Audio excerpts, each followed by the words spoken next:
네, 헌법재판소가 역대 최장 숙고 끝에 윤 대통령의 탄핵 선고일을 이번 주 금요일 오전 11시로 발표했습니다. 파면 결정에는 현직 재판관 8명 가운데 6인 이상의 찬성이 필요한데요.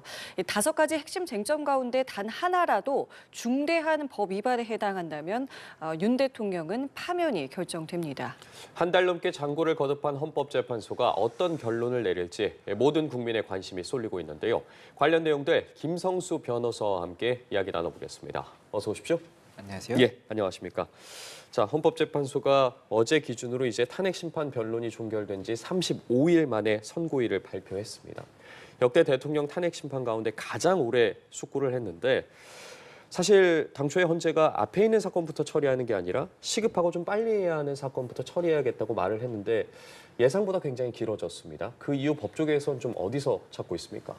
예, 말씀하신 것처럼 일단 이 사건이 2월 25일에 종결이 됐습니다. 그리고 이 평일을 거쳐서 선고가 이제 지정이 되는 그런 상황이었는데 이 선고 기일 자체에 대해서도 조금 신속하게 지정이 되지 않겠느냐 이런 이야기가 나왔던 것이 이 변론의 과정 중에서도 이 헌재에서 이 신속한 재판의 필요성에 대해서 여러 번 언급을 한 적이 있었기 때문에 아무래도 선고도 굉장히 빨리 이루어지지 않을까 이런 이야기가 나왔습니다. 그런데 실제로는 이 한 달이 넘는 이 기간이 지난 후에야 선고 기일이 지정이 됐기 때문에 이것을 봤을 때는 아무래도 헌재에서 이 예상했던 이 기간보다도 더 많은 평의가 필요했던 것이 아닌가 이런 이야기가 나오는 것으로 보이고 그리고 그 평의가 길어진 이유에 대해서는 결국에는 이 재판관들 간의 이 여러 가지 쟁점들에 대해서 뭐 사실관계에 대한 인정 부분이라든지 이 증거 능력을 어디까지 인정할 것인지 이런 부분들에 대한 합의점을 도출하는 데 있어서도 굉장히 많은 시간이 소요된 것이 아니냐 이런 이야기가 나오는 것 같습니다.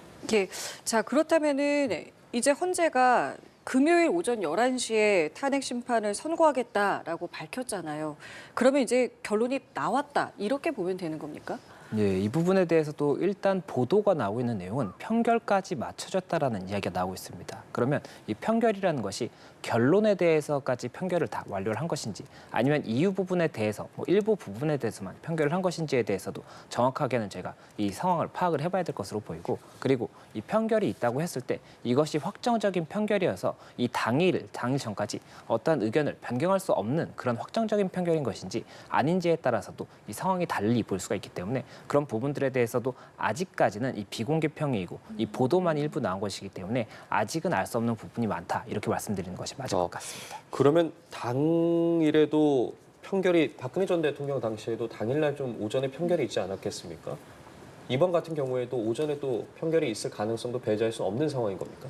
예, 그 이야기가 나왔던 부분이 이 통상적으로 선고는 오전 10시 또는 오후 2시에 합니다. 그리고 한덕수 총리 사건 같은 경우에 오전 10시에 선고가 됐었습니다. 그렇다 보니 이번 사안 같은 경우에도 오전 10시가 되지 않겠느냐라는 이야기가 나왔던 것인데 이 박근혜 전 대통령 사건 같은 경우가 이 선고 시간이 11시였습니다. 그리고 이번 같은 경우도 11시다 보니까는 아무래도 이 오전에 박근혜 대통령 당시 사건처럼 이 오전 판결을 진행하고 그 다음에 선고를 하고자 한 것이 아니냐 이런 얘기가 나왔던 부분이 있고 또 이 오전에 판결을 했던 부분에 관해서는 이 보안과 관련해서 이 부분 만약이라도 이 결론이 선고 전에 누설이 되면 문제가 커질 수가 있지 않습니까? 그렇죠. 예, 그렇다 보니 그런 부분들에 대해서 이 우려를 가지고 판결을 오전에 했던 것이다 이런 이야기가 나왔던 부분인데 지금 현재는 판결이 완료가 됐다는 이야기가 있기 때문에 그렇다면 확정적인 판결이라고 한다면 이것에 대해서는 어떤 사유로 변경이 있었던 것인지 이런 부분을 봐야 되고 이 11시에 지정을 했던 것이 혹시나 이 선고일을 통지할 당시까지만 해도 오전 판결을 염두에 뒀던 것은 아닌지 이런 부분까지도 생각해 볼 수가 있기 때문에 그런 부분까지도 여러 가능성이 있다 이렇게 말씀드리는 것이 맞을 것 같습니다. 그러면 금요일에 선고를 하니까 이제 오늘이랑 내일 이틀의 시간이 남아 있잖아요. 그럼 이 이틀 동안에는 어떤 절차가 남아 있는 겁니까? 예, 만약에 판결이 확정적으로 완료가 됐다라고 한다면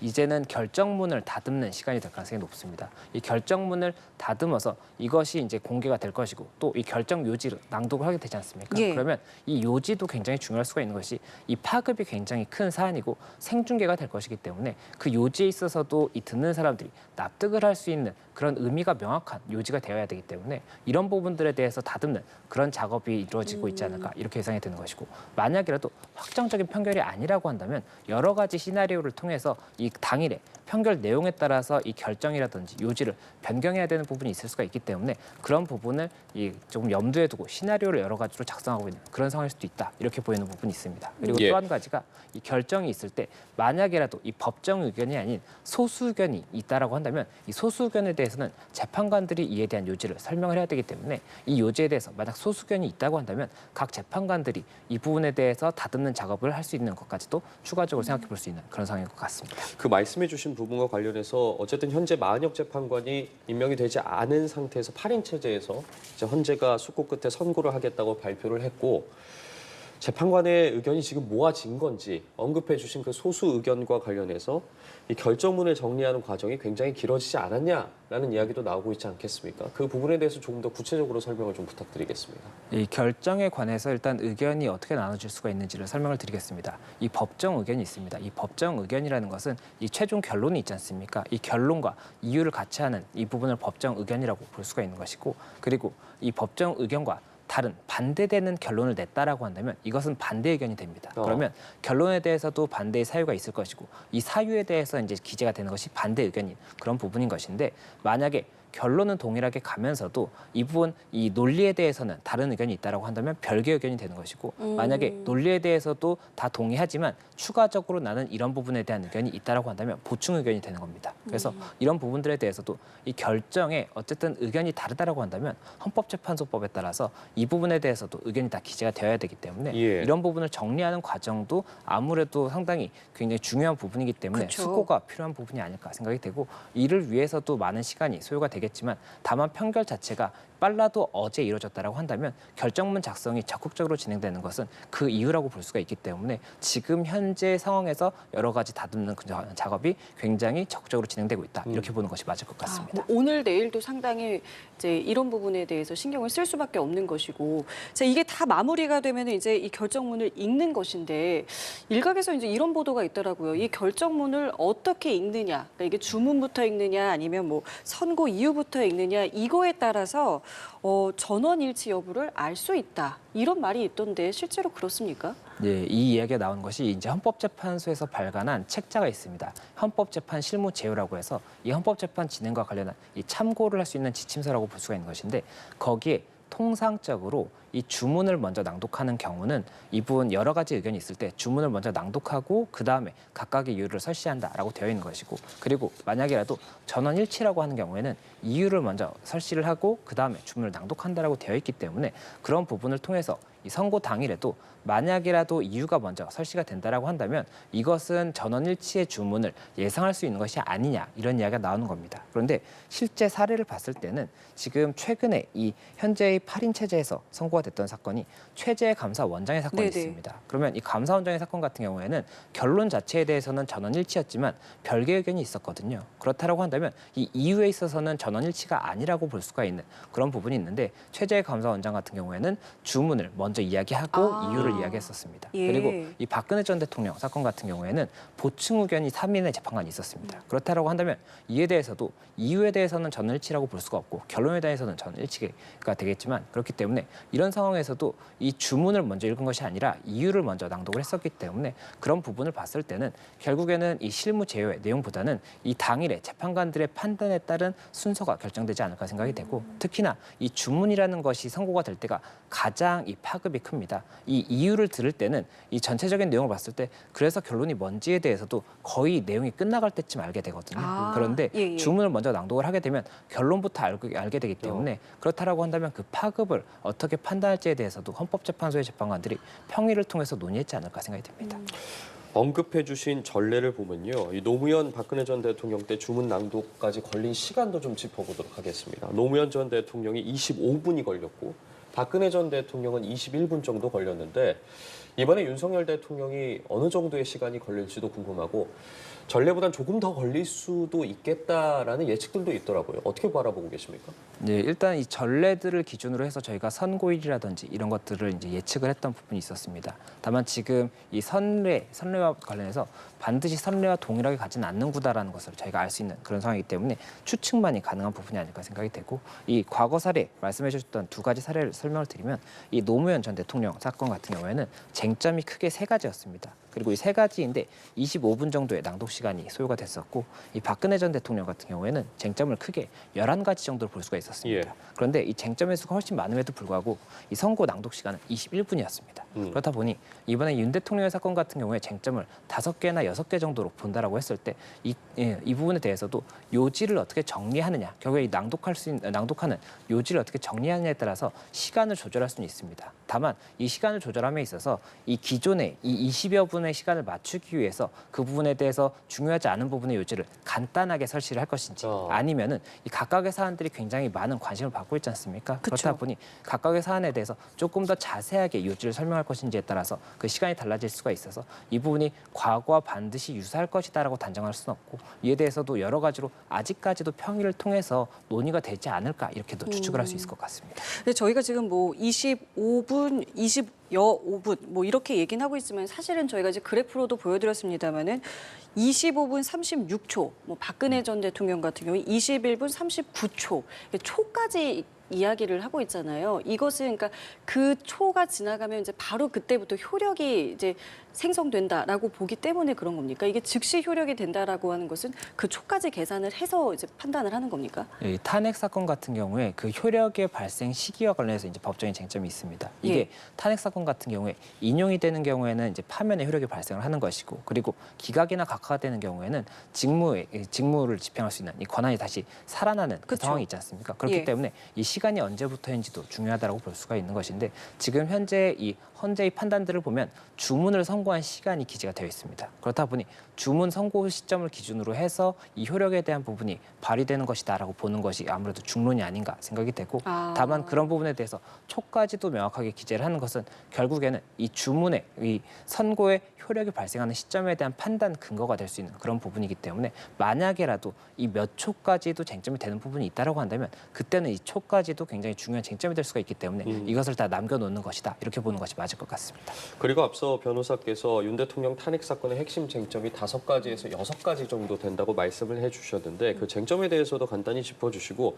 결국에는 쟁점 중에 좀 그 위법성에 대해서 주목을 해봐야 되지 않겠습니까? 가장 위법성과 관련해서 논란이 큰 쟁점에 대해서도 짚어주시면 감사할 것 같습니다. 예, 이 탄핵 사건 같은 경우에 지금 현재 이 사건의 구조를 설명을 드리면 국회 측이 이제 소추 의원인 겁니다. 그래서 소추를 해서 어떤 것을 지금 다투고 있는 것인가 하면 이 부분 탄핵의 사유가 있다. 그러니까 헌법이나 법률의 위반이 있고 이것이 파면에 이를 정도로 중대하다라는 것을 국회 측에서는 주장을 하는 것이고 윤 대통령 측에서 주장을 하고 있는 것은 지금 현재 이 소추 과정에서 형법상 내란죄가 소추의 굉장히 중요한 부분이었는데 그 부분 의결이 된 다음에 재판 과정에서는 형법상 내란죄를 다투지 않겠다라고 했던 이 부분이 있어서 그렇다면 다시 한번 소추 의결을 받아야 된다. 이런 주장이 있습니다. 그러면 이것에 대해서는 이 요건 자체가 소송의 요건에 흠결이 있는지에 대해서는 이 적법 요건에 대한 판단이라고 해서 각하 여부를 판단하는 이 쟁점이 하나가 있습니다. 그리고 이 쟁점을 넘어가게 되면 본안에 관한 판단이 있는 것이고 이 본안에 관한 판단이 국회에서 주장하고 있는 이제 5가지 사유가 있습니다. 이 5가지 사유가 이 비상계엄을 선포하는 과정에서 이 국가 비상사태가 아님에도 불구하고 선포한 것이 위헌이나 위법이 된다. 이런 주장이 있고 또 한 가지가 국무회의를 거치도록 헌법에 명시가 되어 있습니다. 그런데 국무회의를 거치지 않은 것으로 보이는 부분이 있기 때문에 이것도 위헌이나 위법이 된다라는 주장이 있습니다. 그리고 또 포고령 1호를 저희가 봤었습니다. 포고령 1호에 정치의 결사 자유 이런 부분들에 대한 언급이 있기 때문에 이것도 헌법에 위반이 된다는 것이 국회 측의 주장이 있는 것이고 또 국회 기능 마비 시도라든지 선관위 등의 이제 체포를 시도한 그런 부분을 주장을 하고 있기 때문에 이런 부분들에 대해서 사실관계가 어떻게 인정이 되는지가 중요한 부분이 있고 해당 사실관계가 인정이 된다라고 한다면 그 사실관계가 헌법이나 법률에 어떠한 규정을 위반했는지 그리고 이것이 파면에 이를 정도로 중대한지까지도 다퉈봐야 되는 그런 부분이기 때문에 결국에는 사실관계에 대해서 일단은 이 확정을 짓는 것이 중요한 부분이라고 볼 수가 있고 실제로 이 증인신문 과정에 대해서는 제가 다 녹화 영상을 통해서 봤지 않습니까? 예. 그리고 이 증인신문 과정에서 이야기가 됐던 것이 결국에는 가장 주된 쟁점은 국회의 군과 경이 출동했던 것은 모두가 알고 있는 공지의 사실인데 이 사실에 관해서 어떠한 목적으로 갔느냐라는 겁니다. 그래서 윤 대통령 측에서는 이것이 질서 유지의 차원이었다라고 이야기를 하고 있는 것이고 국회 측에서는 이것이 국회의 기능, 이 해제라든지 이런 의결을 막기 위한 이 시도였다라고 주장하고 있기 때문에 이에 대해서 사실관계가 어떻게 인정되는지가 가장 주된 쟁점이어서 이 부분이 가장 첨예하게 이 평의 과정에서도 논의된 부분이 아닐까 이렇게 생각하고 있습니다. 예. 근데 이 쟁점에 앞서서 윤 대통령 측에서는 절차적으로 이제 문제 삼고 있는 게 있습니다. 그러니까 국회 측에서 이 탄핵 소추 사유에서 내란죄를 철회한 것 이게 문제다라는 거 하나랑 그다음에 검찰 조서를 증거로 쓸 수 없는 거 아니냐 이게 두 가지를 지금 문제 삼고 있는데 헌재 측에서는 이 부분에 대한 판단도 들어가는 거잖아요. 여기에 대해서는 어떤 걸 좀 고려할 것 같으십니까? 예, 말씀하신 것처럼 그 내란죄를 철회한 부분과 관련해서는 소송 요건에 흠결이 있다는 주장이 있는 겁니다. 그러면 이 부분에 대해서는 적법 요건의 판단이라고 해서 본안의 판단에 나아가기 전에 이해에 대한 판단을 먼저 하게 됩니다. 그렇기 때문에 그 과정에서 적법 요건의 판단 부분에서 명확하게 헌재가 그 입장을 정리하지 않을까 생각이 됩니다. 그리고 이 검찰 조서를 증거로 사용하는 이런 부분과 관련해서는 이 헌법재판소법의 규정을 보면 이 헌법재판소의 진행과 관련해서 탄핵 사건은 형사소송법을 준용한다고 되어 있습니다. 그리고 이 형사소송법에서 이 조서의 인정과 관련한 규정이 있는데 이것과 관련해서 윤 대통령 측에서는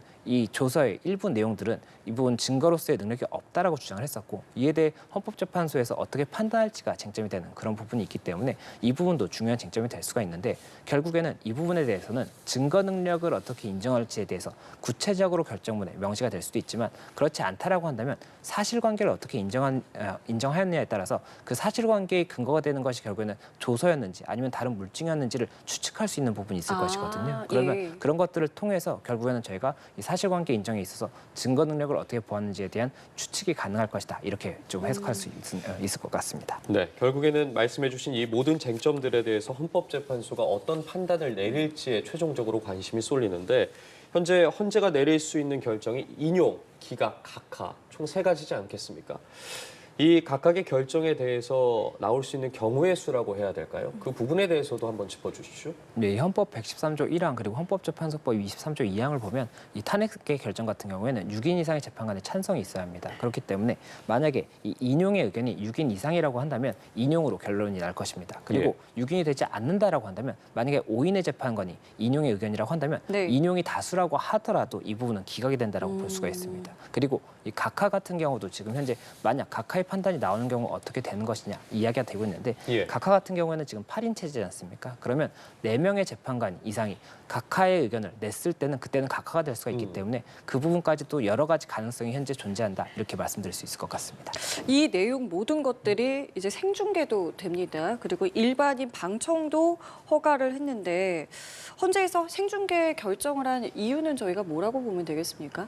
예, 아무래도 생중계에 대해서는 이 과거 2번의 탄핵 사건 같은 경우에도 이 선고 당시에 생중계가 이루어졌습니다. 그리고 그런 상황에서 이번 선고에 대해서만 이 방송을 하지 않는다든지 아니면 녹화 방송을 통해서 공개를 한다고 하면 이것이 오히려 여러 가지 이견이 나올 수가 있기 때문에 그런 판단을 한 것이 아닌가 생각이 되고 또 한 가지가 이 생중계가 되지 않는다라고 한다면 이 선고 내용에 대해서 굉장히 여러 가지로 또 의견이 분분할 수가 있기 때문에 오히려 동시에 알리는 것이 결국에는 이런 국민적인 화합에 있어서도 더 도움이 된다 이렇게 판단을 한 것이 아닌가 생각이 됩니다. 예.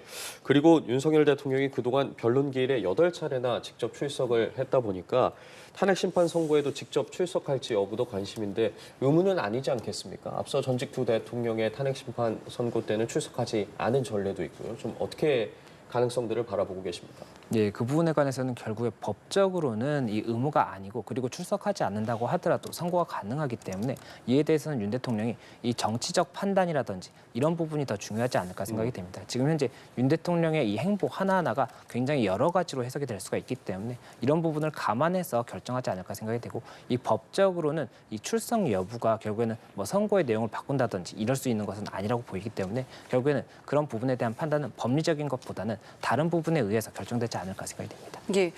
자, 어떤 결정이 나오느냐가 이제 상당히 이제 중요한 시점인데 국민의힘 권영세 비대위원장은 이런 이야기를 했습니다. 만약에 이제 기각이나 각하 결정이 나오게 될 경우에 야당을 향해서 민형사상 책임을 묻겠다라는 겁니다. 그러니까 지금의 이제 상황에 대한 이제 어떤 책임을 묻겠다라는 것인데 이게 책임을 묻는 게 이게 가능한 일인지도 좀 궁금해지는데요.